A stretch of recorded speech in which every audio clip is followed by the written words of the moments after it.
बच्चों।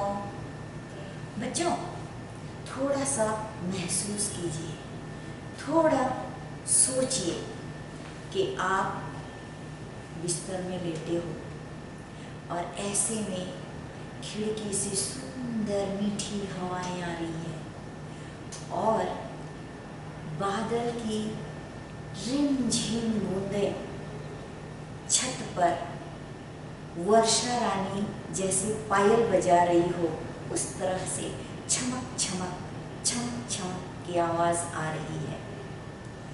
और जुगनू, टिड्डे, मेंढक यानी जितने भी वर्षा से प्रेम करने वाले जीव जंतु है वह भी सुंदर इस वर्षाकालीन दृश्य का आनंद ले रहे हैं और आपकी खिड़की से पानी की छोटी छोटी बौछार आपके गालों को छू रही है।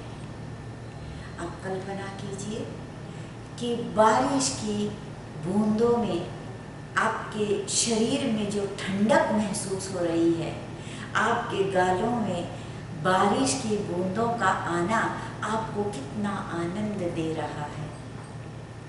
बच्चों आज हम बहुत धूप सहने के बाद यानी अत्यधिक तपिश सहने के बाद आज बादल का स्वागत कर रहे हैं, यानी बारिश को हम स्वागत की नज़र से देख रहे हैं। आज बारिश हो रही है, बादल गरज रहे हैं और बिजली चमचमा रही है। यहाँ लेखक भी हमारे साथ, कवि भी हमारे साथ कदम से कदम मिलाते हुए कह रहे हैं, हे बादल गरजो, हे बादल बरसो, हे बादल खूब जोर से बरसो। आप जानते हो बच्चों, आज की हमारी कविता का नाम है उत्साह। कवि नीरज जी हमें वर्षा काल के उस अंश की ओर ले जाना चाहते हैं जहां बादल गरज रहा है। यहाँ कवि बादल को गरजने के लिए कह रहा है। तो मैं कविता की पंक्ति पढ़ती हूँ, आप कविता की पंक्ति को देखिए। बादल गरजो, घेर घेर घोर गगन, धाराधर ओ, ललित ललित काले घुंघराले, बाल कल्पना कैसे पाले।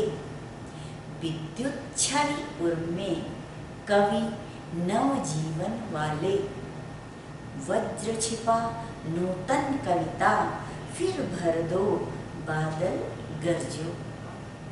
पुनः मैं एक बार आदर्श वाचन करती हूँ, आप बहुत ध्यान से अपनी कविता की ओर देखिए। बादल गरजो, घेर घेर घोर गगन, धाराधर ओह, ललित ललित काले घुंघराले, बाल कल्पना के से पाले। विद्युत छवि उर्मे, कवि नव जीवन वाले, वज्र छिपा नूतन कविता, फिर भर दो बादल गरजो। यहाँ कवि बादल से गरजने के लिए कहते हैं। वो कहते हैं बादल गरजो और आसपास के सारे वातावरण को अपनी गरज के अंदर ले लो, यानी बादल के कोने कोने को अपने साथ लेकर चलो। धाराधार ओ, यानी बादल तुम घोर घोर करके, घेर घेर करके, यानी घुमड़ घुमड़ कर, चीख पुकार के साथ बरसो और गरजो। ललित ललित काले घुंघराले, सुंदर सुंदर काले घुंघराले बालों वाले बालक से प्रतीत हो रहे हो। बच्चों जब हम बादल की ओर देखते हैं, जहाँ बारिश आने वाली होती है, हम आकाश की तरफ देखते हैं तो बादल हमें हल्के काले रंगों में और गोल गोल से दिखाई देते हैं। ऐसा लगता है, कवि को ऐसा लगता है जैसे बादल एक नटखट बालक की तरह है जिसके बाल घुंघराले हैं। कवि कहते हैं तुम्हारे अंदर एक बिजली की चमक है, तुम उस चमक से नव जीवन लाने का संकल्प करो। अर्थात हे बादल, तुम एक नई जीवन रचना करो। अर्थात कवि कहते हैं कि अब पुनः निर्माण का समय आ गया है। यानी इस बीच जो ग्रीष्म काल में धरती सूख गई थी, जहाँ पेड़ पौधे सूख गए थे, पंछी प्राणी जीवित लोग जो है पानी को तरस गए थे, उन सब में नया जीवन डालने के लिए एक बार फिर से सबको विध्वंस कर दो और फिर से उनमें नया जीवन भर दो। वज्र छिपा नूतन कविता फिर भर दो बादल गरजो। यहाँ कविता कवि से भी उलाहना करते हैं। मेरा तात्पर्य ये है, कवि कवियों से भी कहते हैं कि तुम अपनी कलम उठा लो और नई रचना की तैयारी करो, क्योंकि जब जब इस संसार में परिवर्तन हुआ है, साहित्यकारों का अपना एक विशेष योगदान रहा है। तो साहित्यकारों से कवि आह्वान करते हैं कि उठो और अपनी कलम से नई जिंदगी का, नए जीवन की रचना करो, नई रचनाओं की कल्पना करो, नई रचना का निर्माण कर डालो। तो बच्चों, मैं फिर से इस कविता का भाव बताती हूँ। यहाँ कवि निराला ने बादल को संबोधित किया है। बादल का आह्वान करते हुए कवि ने कहा है, बादल तुम गरजना करते हुए आओ, यानी तुम गरजते हुए आओ और जोर जोर से गरजते हुए आओ। तुम उमड़ घुमड़ कर ऊंची आवाज करते हुए आओ, संपूर्ण आकाश को घेरते हुए छा जाओ। अरे बादल, तुम सुंदर सुंदर और घुंघराले काले बालों वाले बालक स्वरूप हो, और बालकों की कल्पना तो विचित्र होती है। ठीक है, बालक अपनी कल्पना से कुछ भी बना लेता है, और तुम भी हे नवजीवन पैदा करने वाले बादल, तुम्हारे हृदय में बिजली की कांति और वज्र के समान कठोर गर्जना छिपी हुई है। तुम अपनी बिजली की चमक और भीषण गर्जना से जनमानस में एक नई चेतना का संचार करो, एक नई क्रांति ले आओ। कवि बादल के गरजने का आह्वान करता है, यानी कवि बादल से कहता है कि तुम खूब बरसो, खूब गरजो और एक नव जीवन इस संसार में भर दो। प्राणी जगत में एक नई ऊर्जा, एक नई क्रांति भर दो। हमारा अगला पद्य है, विकल विकल उन्मन थे उन्मन, विश्व के निदाग के सकल जन। विकल विकल उन्मन थे उन्मन, विश्व के निदाग के सकल जन, आए अज्ञात दिशा से अनंत के घन। तप्त धरा जल से फिर शीतल कर दो, तप्त धरा जल से फिर शीतल कर दो, बादल गरजो। विकल विकल उन्मन थे उन्मन। यहाँ कवि कहते हैं कि भीषण गर्मी के कारण पूरा प्राणी जगत व्याकुल और परेशान हो रहे थे, और संसार के संपूर्ण मानव समुदाय में बदलाव की उम्मीद लिए बैठे थे। तो हे बादल, तुम आओ और व्याकुल और मनमानी परिस्थितियों को देखते हुए वातावरण में ठंडक लेकर आओ, और साहित्य के द्वारा ये समाज में चेतना का भाव आने का भरोसा दे दो। यानी मैंने पहले भी कहा, जब जब इस संसार में परिवर्तन हुआ है तब तब साहित्यकारों का अपना एक विशेष योगदान रहा है। यहाँ बादल के रूप में कवि अन्य कवियों से भी प्रार्थना करते हैं, उनका आह्वान करते हैं कि जिस तरह से बादल गरज के नई चेतना का प्रसार करता है, लोगों में नई क्रांति लाता है या लाएगा, ठीक उसी प्रकार हे रचनाकारों तुम भी उठो और अपने साहित्य को एक नया रूप देने की तैयारी करो। कवि आगे कहते हैं कि साहित्य के द्वारा ही समाज में चेतना का परिवर्तन हुआ है, यानी चेतना में परिवर्तन हुआ है। तुम्हारा अनजान दिशा से आगमन हुआ है। यहाँ कवि बादल से कहते हैं कि तुम अनजान दिशाओं से यहाँ आए हो और तुम्हारा अनजान दिशा से आने के बावजूद भी यह धरती गर्मी से तप रही है, तो इसे आप क्या करो, जल बरसा कर शीतल कर दो, इस धरती को शीतल कर दो। साहित्यकार अपनी रचनाओं के माध्यम से लोगों को इस प्रकार प्रेरित करें कि संसार में जो विचारों का मतभेद है वो मिट जाए और एकजुट होकर, एक मत होकर एक सुंदर संसार की रचना हो। यहाँ कवि बादल से आह्वान करता है, बाकी रचनाकारों से यानी साहित्यकारों से आह्वान करता है कि इस धरती में परिवर्तन का समय आ गया है। वो बादल से एक और कहते हैं कि तुम इतना गरजो बरसो कि ये विध्वंस हो जाए, यानी फिर से इस धरती का नाश हो जाए, लेकिन फिर उसके बाद तुरंत ही तुम एक सुंदर दृश्य का या तुम एक सुंदर सृष्टि की रचना करो। तो इस तरह से हम एक बार पुनः इस पाठ को थोड़ा सा दोहराते हैं।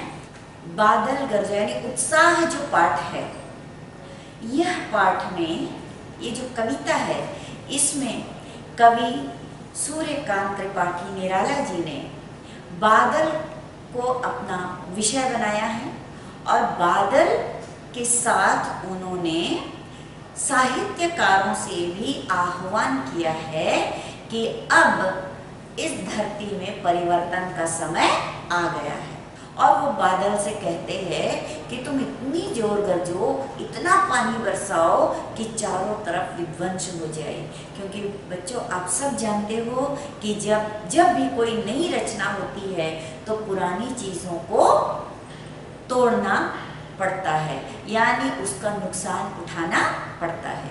तो यहाँ लेखक बादल से कहते हैं कि हे बादल तुम इतना गरजो बरसो और इतना उत्साह के साथ आओ कि ये जो पुरानी जो चीज़ें हैं जो मंद पड़ गई हैं वो सब विध्वंस हो जाए और फिर से नए जीवन का संचार हो। यानी जो मंद पड़े, सुस्त पड़े, जो बेकार पड़े चीज़ें और लोग हैं उनके अंदर एक नई ऊर्जा का संचार हो। तो इन्हीं सारी भावनाओं से ओतप्रोत यह कविता उत्साह कवि ने हमारे अंदर नई जोश भरने के लिए दिया है। बच्चों, सूर्यकांत त्रिपाठी निराला जी की एक और कविता अट नहीं रही है, वह भी इस पाठ से संबंधित है।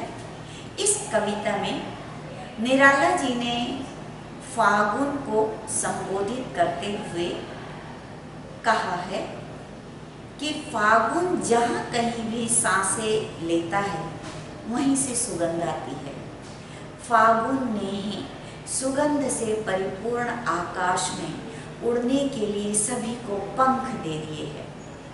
फागुन के महीने में प्राणियों पर मस्ती का वातावरण छा जाता है। बच्चों, इससे पहले मैं थोड़ा सा आपको समझाना चाहूँगी फागुन का महीना और बसंत ऋतु, इन दोनों का सामंजस्य।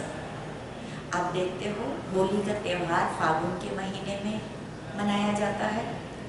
वो इसलिए मनाया जाता है क्योंकि बसंत का ऋतु होता है। बसंत ऋतु में पूरी सृष्टि सुंदर सुंदर फूलों से सज जाती है। चारों तरफ खुशबू यानी सुगंध ही सुगंध, फूलों की सुगंध चारों तरफ महकती रहती है।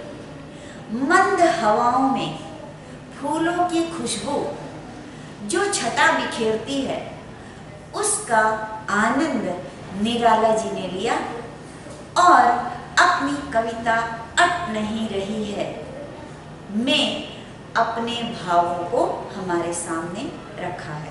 अट नहीं रही है कविता में कवि कहते हैं, फागुन के महीने में चारों तरफ हरियाली छा जाती है। पेड़ों की डालियां हरे और उस पर रंग बिरंगे सुंदर फूलों की छटा देखते बनती है। और जानते हो बच्चों, इन्हीं सुंदर फूलों से ही होली का रंग का निर्माण होता है, यानी होली के रंग बनाए जाते हैं और उसी रंगों से ये होली का पर्व मनाया जाता है। बच्चों, मैं सबसे पहले इस कविता की पंक्तियां पढ़ती हूँ। अट नहीं रही है। कविता की पंक्ति देखिए। अट नहीं रही है आभा फागुन की, तन सट नहीं रही है। कहीं सांस लेते हो, घर घर भर देते हो। उड़ने को नभ में तुम पर पर करते हो। आंख हटाता हूँ तो हट नहीं रही है पत्तों से लदी डाल। हरी कहीं कहीं लाल, कहीं पड़ी है उर में मंद गंध पुष्पमाल। पाट पाट शोभा श्री पट नहीं रही है। मैं फिर से एक बार कविता पाठ करती हूँ। अट नहीं रही है आभा फागुन की, तन सट नहीं रही है। कहीं सांस लेते हो, घर घर भर देते हो। उड़ने को नभ में तुम पर पर कर देते हो। आंख हटाता हूँ तो हट नहीं रही है पत्तों से लदी डाल। कहीं हरी कहीं लाल, पत्तों से लदी डाल। कहीं हरी कहीं लाल, कहीं पड़ी है उर में मंद गंध पुष्पमाल। पाट पाट शोभा श्री पट नहीं रही है। तो इसका भावार्थ है अट नहीं रही है। कविता में कवि कहते हैं कि फागुन के महीने की कांति कहीं भी समा नहीं रही है, यानी इसकी कांति इतनी फैली हुई है, इसकी सुंदरता इतनी फैली हुई है कि आंख को समय ही नहीं मिल रहा है किस किस को अपने आंखों में समेट ले। फागुन में प्राकृतिक उपमानों का सौंदर्य इतना अनुपम और मनोहारी हो गया है कि वह पूरी तरह से शरीर के अंदर नहीं समा पा रहा है। सर्वत्र सुंदर एवं हृदयग्राही बिखेरे हुए है, यानी हृदयग्राही नजारे, एक ऐसा नजारा जो मन को बहुत ही प्रफुल्लित कर रहा है, मन को तृप्त कर रहा है। वे सभी एक साथ मन में नहीं समाये जा रहे हैं, अर्थात सुंदर हवाओं का बहना, तितलियों का चहकना, फल फूलों से लदे पेड़ों का या पौधों का हिलना और इन फूलों की सुगंध से वातावरण का बिल्कुल सुगंधित हो जाना, यानी किस किस को समेटे इंसान, किस किस को अपनी आंखों में भर ले, किस किस को अपने मन के कोनों में बसा ले। अट नहीं रही है, यानी इतनी सारी सुंदरता एक साथ हो गई है कि मन जो है भर नहीं पा रहा है, मन उसे समेट नहीं पा रहा है। कवि आगे कहते हैं कि फागुन जहाँ कहीं भी सांसें लेता है वहाँ अपनी सुगंध छोड़ देता है, यानी फागुन में जो हवा बहती है अपने साथ सुंदर हवाएं लेकर चलती है। फागुन के ही सुगंध से परिपूर्ण आकाश में उड़ने के लिए सभी को पंख मिल गए हैं, यानी सुगंधित हवाओं का आनंद लेने के लिए फागुन ने एक मौका दे रखा है और प्रसन्नता के कारण स्वयं को हम हल्का महसूस कर रहे हैं। चारों तरफ इतना अधिक सौंदर्य फैल गया है, यदि मैं या हम उनसे अपनी आंखों को हटाना चाहेंगे तो भी हम विवश हैं, हम ऐसा नहीं कर सकते हैं, क्योंकि चाहते हुए भी हम अपनी आंखों से इन नज़ारों को हटा नहीं पा रहे हैं, यानी अट नहीं रही है, यानी हमारी दृष्टि इन सुंदर दृश्यों से हट नहीं रही है।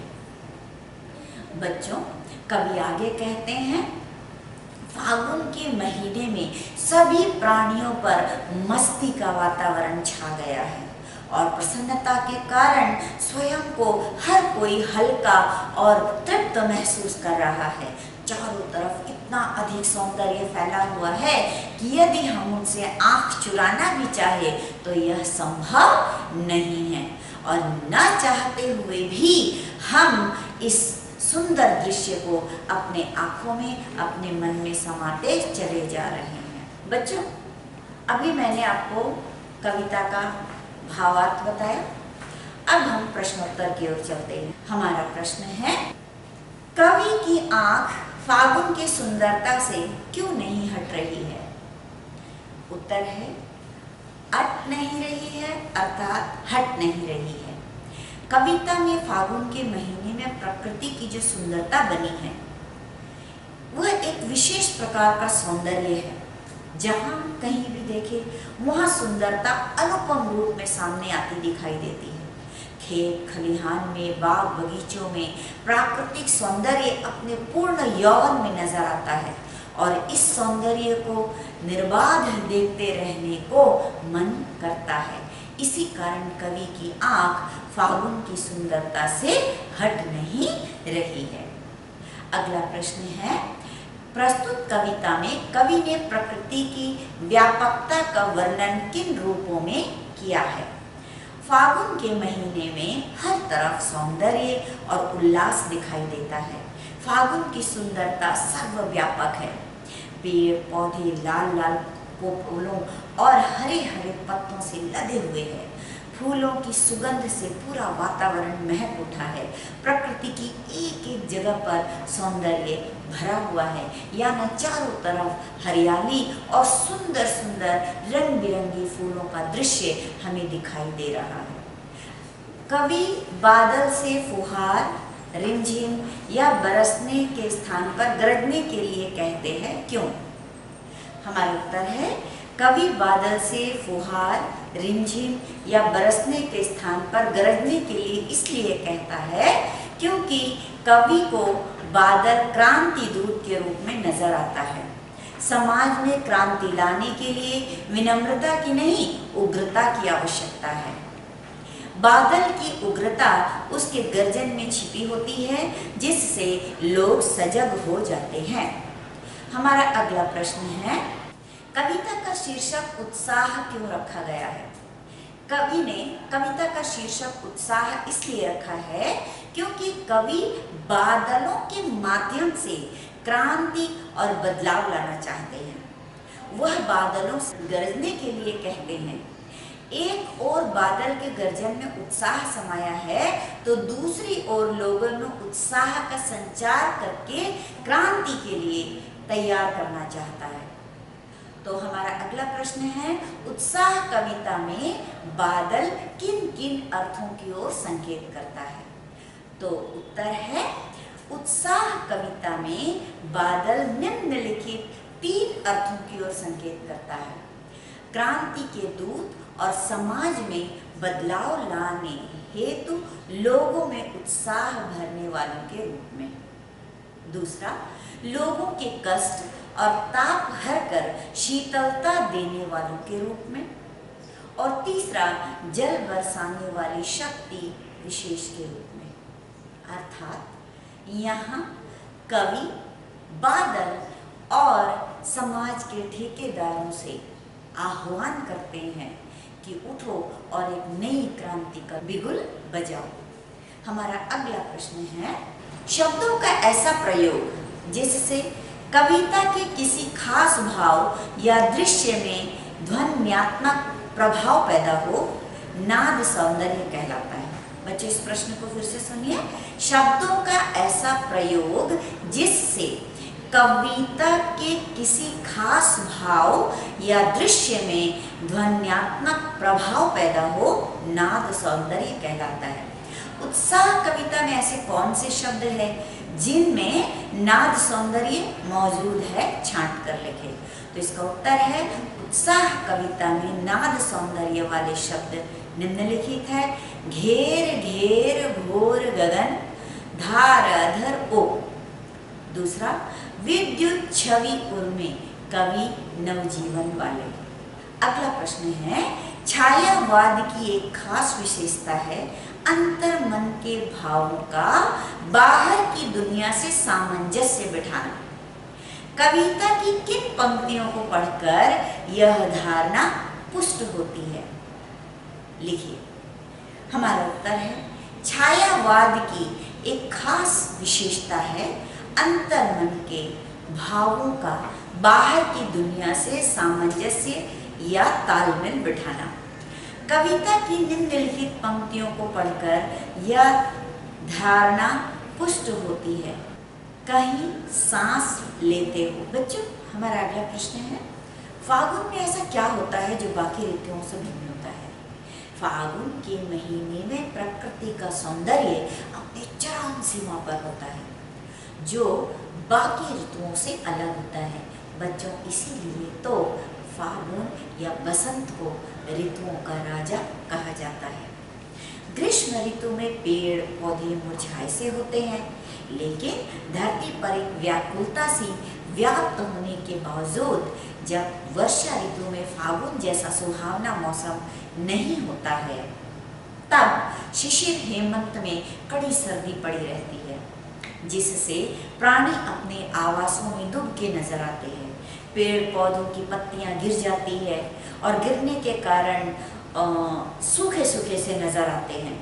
इसके विपरीत जब बसंत के फागुन महीने में पूरा वातावरण सुंदरता से भर जाता है, एक नया जीवन दिखाई देता है और चारों तरफ उल्लास फैल जाता है।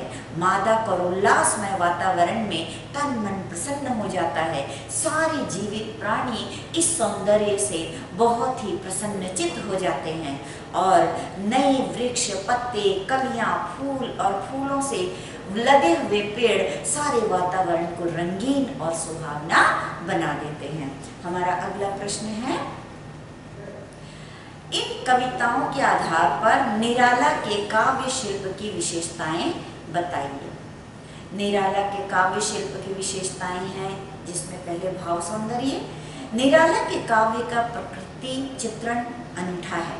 उन्होंने प्रकृति को माध्यम बनाकर मन के भावों को अभिव्यक्त किया है। जैसे हमने पहली कविता में देखा, उसने बादल को माध्यम बनाया और अपने मन की भावनाओं को उनके साथ जोड़ दिया। इसके अलावा शोषण के विरुद्ध स्वर मुखरित किया, यानी उन्होंने कहा कि जहाँ लोग ग्रीष्म से तंग आ चुके हैं, वहीं लोग जो है शोषण करता है, यानी शोषित लोगों से तंग आ गए हैं। अब जो है उनका भी नाश करने का समय आ गया है, यानी शोषित लोगों को नाश करके हमें एक नई चेतना, नई क्रांति वाला जीवन की शुरुआत करनी है। तो शिल्प सौंदर्य में देखिए, निराला जी का काव्य शिल्प की दृष्टि से उच्च कोटि का है। उन्होंने कविता को छंदों के बंधन से मुक्त किया। उनकी भाषा में एक प्रगाढ़ता है। उन्होंने सामान्यतः संस्कृत निष्ठ शब्दों का प्रयोग किया है, फिर भी उन्होंने अन्य भाषा के शब्दों से परहेज भी नहीं किया। उनके काव्य में मानवीकरण अलंकार बहुतायत पाया जाता है, जैसे कहीं सांस लेते हो, घर घर भर देते हो आदि। अगला प्रश्न देखिए बच्चों, होली के आसपास प्रकृति में जो परिवर्तन दिखाई देते हैं उन्हें लिखिए। होली फागुन के महीने में आती है और फागुन में वातावरण मस्ती भरा हो जाता है। होली प्रकृति की सहचरी है। बसंत में जब प्रकृति के अंग अंग में यौवन फूट पड़ता है तो होली का त्योहार उसका श्रृंगार करने आता है। यह शीतकाल की समाप्ति और ग्रीष्म काल के आरंभ का संधि काल होता है। खेती पककर तैयार हो जाती है। प्रकृति सरसों के फूलों की पीली साड़ी पहनकर किसी की बाढ़ जोहती हुई प्रतीत होती है। पेड़ पौधे विभिन्न प्रकार के पत्तों और रंग हर्षोल्लास का वातावरण बना देता है। तो बच्चों, इस तरह से हमारा यह प्रश्नोत्तर भी खत्म हुआ। अब हम कुछ बहुविकल्पीय प्रश्न ले लेते हैं जो आपके परीक्षा उपयोगी प्रश्न हैं। बच्चों, बहुविकल्पीय प्रश्न में हमारा पहला प्रश्न है, किसकी आभा हट नहीं रही है? विकल्प है उड़ने वाले पक्षियों की, फागुन की, घर की या नायिका की। तो सही विकल्प है फागुन की। कवि किसकी सुंदरता का वर्णन कर रहा है? हमारा विकल्प है बादलों, नायिका, फागुन और नदियां। बिल्कुल हमारा सही विकल्प है फागुन। और हमारा अगला प्रश्न है, घर घर और पल पल में कौन सा अलंकार है? अनुप्रास अलंकार, पुनरुक्ति प्रकाश अलंकार, उपमा अलंकार या श्लेष अलंकार? हमारा सही विकल्प है पुनरुक्ति प्रकाश अलंकार। अगला प्रश्न है, आकाश में पंख फैलाकर कौन उड़ जाना चाहता है? हमारा विकल्प है चिड़िया उड़ जाना चाहती है, कवि का पक्षी मयूर रूपी मन उड़ जाना चाहता है, बादल उड़ जाना चाहते हैं या उपरोक्त में से कोई भी नहीं। तो हमारा सही विकल्प है कवि का पक्षी मयूर रूपी मन उड़ जाना चाहता है। अगला प्रश्न है, कहीं सांस लेते हो घर घर भर देते हो। इन पंक्तियों का अर्थ है, हमारे विकल्प है बादल का सांस लेना, फागुन की हर सांस से सुगंधित हवा का झोंका निकलता है जिससे चारों तरफ का वातावरण सुगंधित एवं मादक हो जाता है। अगला विकल्प है कवि फागुन की हरियाली को महसूस करता है। अगला विकल्प है उपरोक्त में से कोई नहीं।